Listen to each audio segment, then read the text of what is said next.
Hey guys, welcome back to my channel. I hope you are well. I hope you are great.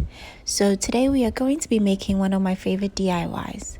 We're going to be making the avocado protein treatment.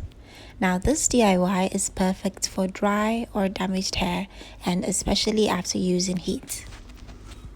To begin, you're going to need one ripe avocado. Cut it into tiny pieces and pour into a blender. Then add 1 or 2 eggs depending on the length of your hair. Then add 1 or 2 tablespoonfuls of pure honey. Add a little bit of extra virgin oil. Add some water and blend together.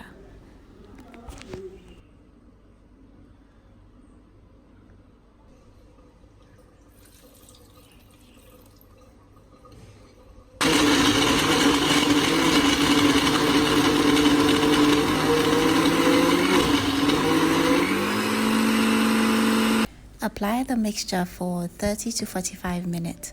Rinse out and follow through with your everyday wash day routine. This DIY helps to balance your hair's protein requirements, and it helps your hair to grow strong and long. So that is it for today's video. Let me know when you guys try this, and I will see you all in my next one. Bye.